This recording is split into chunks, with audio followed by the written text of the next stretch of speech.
ሰንደቅ ዓላማችን ሶስት ቀለማቶች አሉ አረንጓዴ ቢጫ ቀይ ብዙ ጊዜ አተኩረን የምናነሳው ቅድም እንዳልኩት ቀዩ ላይ ብቻ ስለተከፈለው መስዋዕትነት ስለ ገድል በጦር ሜዳ ሆኖ ስለነበረው ጀግንነት አረንጓዴው ስለ ልማት ስለ ብልጽግና ነው እኮ የሚተረከው ቢጫው ስለ ፍትሃዊነት ስለ እኩልነት ነው የሚተረከው ሁለቱ ቀለማት ላይ ያለን ግንዛቤና በዛ ዙሪያ ላይ ሰራ ነው ምን ያህል ነው ብለን ካየን ቀዩ ላይ ብቻ ያተኮረን ሙሉ ሊያደርገው የሚችል ከሆነ ልማቱ በዛው ልክ ብልጽግናው በዛ ልክ አንገታችንን እያስደፋ ያለው ድህነት መቀረፍ መቻል አለበት ክብራችን ሙሉ ሊሆን ከሆነ ከሰንደቅ ዓላማው ከሶስቱ ቀለማት ጋር ያለው አርማም ትልቅ ትኩረት ሊሰጠው ይገባል እቺን ሀገር ዘመን ለዘመናት ሲንጣት የኖረው ልዩነትን ማክበር አለመቻል ነው ጥንት ገናና ታሪክ የነበሩ ህዝቦች የመቀበቅ የወረድነው ቁልቁል የተመዘገዘግነው ልዩነትን ማክበር ባለመቻላችን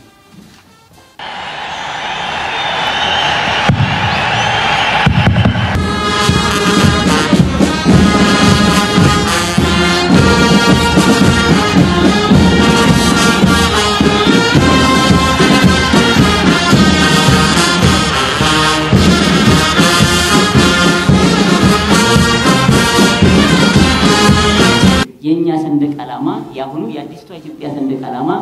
አንዱና ትልቁ ይዞት እየተጓዘ ያለው ብዝሃነትን በአግባቡ ማስተናገድ ማለት ነው በየትኛው ሀገር በየትኛው ያለው ይሄ እውነታ ነው ተፈጥሮ ነው ብዙ ህዝቦች ብዙ ሃይማኖቶች ብዙ ባህሎች ብዙ አስተሳሰቦች በአግባቡ መስተናገድ አለባቸው እነዚህ በተፈጥሮ የሚመጡ ናቸው ብዝሃነት በተፈጥሮ የሚገኝ ነው ስለዚህ ይሄን ተፈጥሯዊ የሆነ ነገር ግን በአግባቡ ሊመራ የሚችል ነገር ማዘጋጀት ተገቢ ነው ይሄንን ባለማዘጋጀታችን ነው የኋሊት 100 እና ከዛ በላይ አመታት አንዳንዶቹ ወደ 500 አመታት ይወስዱታል ካክሱም ስራው መንግስት መውደቅ በኋላ እስካሁን ያለውን ሲያዩት ከዛ እየተሽከረከረ መጥቶ የመጨረሻው መውደቂያ ደርሰን ነበር ይሄ ዋናው እኛነታችን ማስተናገድ ስላልቻልን ነው ትልቅ ህዝቦች ነን ትልቅ ነበር ትልቅ ምን ሆናለን ነው እየሆነ ነው ለዚህ ግን የትልቅነታችን ምልክት የህልውናችን ምልክት ህይወት ያለው ሰንደቅ ዓላማችን ግን ማክበር አለብን ሰንደቅ ዓላማችን ስናከብር ስርዓታችን ነው ምናከብረው ሰንደቅ ዓላማችን ስናከብር የኢትዮጵያን ህዝቦች በቡኑ ነው ክርክር በመናነሳበት ጊዜ ደግሞ ሁሌ መነሳት ያለበት እንዳስተሳሰብም ይሄ ውሳኔ የኢትዮጵያ ህዝቦች መሆኑን መጀመሪያ ዕውቅና መስጠት መቻል አለብን ይሄ ቀይ ቢጫ አረንጓዴ ቢጫ ቀይ ሰንደቅ ነው የኛ ማለት ማን ወስኖት ነው ይሄንን 87 ህዳር 29 ቀን ሲጸድቅ የኢትዮጵያ ህዝቦች ናቸው ያጸደቁት ስለዚህ አሁን የምንከራከር ከሆነ ያኔ የኢትዮጵያ ብሔር ብሔረሰቦች ልጆች ተሰብስበው መክረው ዘክረው ሲያጸድቁት ከኛ የላቀ እጅግ የረቀቀ ሙያዊ ብቃት አመለካከት አይደለም አስተሳሰብ አይደለም ፍላጎት ሙያዊ ብቃትም ነበራቸው ያንን ሲያረቁ የክልል ሰንደቅ ዓላማዎች ተነስተዋል የዳዊት አንስታሌ የዩናይትድ ስቴትስ ምሳሌ በብዛት እናነሳለን በትምህርት እናነሳለን በስብሰባዎች ላይ እናነሳለን አንዳንዴ በጥፋትም እንደምሳሌ ተነሳለች ፈርዶባታላቸው በልማትም በጥፋት የዛሬ 200 ዓመት የነበሩበት ተሞክሮ ዛሬኛ ካለነው ጋር ስናስተያይ የሰማይና የምድር የተለያየ ነው by far we are democrat by far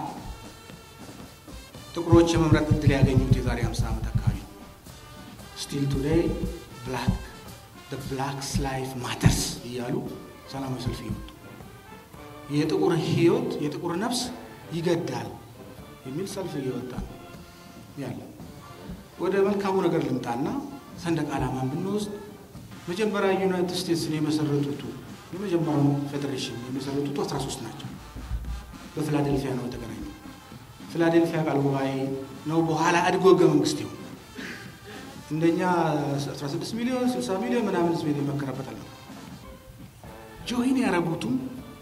13ቱ መጀመሪያ የነበሩትም የራሳቸው ሰንደቅ ዓላማ አላቸው ይሄ ለድርድር አያቀርቡትም ዩኒቲው የነሱ ሰንደቅ ዓላማና ማንነት የማያከብር ከሆነ አፍንጫላስ ነው የሚሉት Federalism by its very nature is a self-rule and a shared rule. Federalism at the expense of self-rule is so you're not unitary. So we are a federal country. Sinil, የክልል ሰንደቅ ዓላማ ትርጉም ያለው ክብርም ያለው አስተቃቀሉ ቅድም እንደተገለጸው የፌደራሉ ከፍ ብሎ ይሰቀላል በስንት ሴንቲሜትር የሚለው በህግ የተደነገገ ከዛ ባሻገር ግን ክልሎች ሰንደቅ ዓላማ ሊኖራቸው የግድ ነው ልዩነቶቻችንን እያደነቅን ዘላለም እንድንጨፍር ሳይሆን የየብሔረሰብ ጎጆ ቀልሰን አጮልቀን ሁሌ እንድንታያይ ሳይሆን at the end of the day plural society መገንባት ነው የዚህ ህገ መንግስት ፋይናል ግብ pluralism ልዩነትን ማክበር ባህል የሆነበት ብዝሃነትን ማድነቅ እሴት የሆነበት ያንዱ እድገት ለሌላው ትሬት የማይሆንበት ያንዱ ሃይማኖት መጨቆን ለሌላው የራሱ መጨቆን ነው to that extent ያደገ ስርዓት መገንባት ነው የህገ መንግስቱ ፋይናል ግብ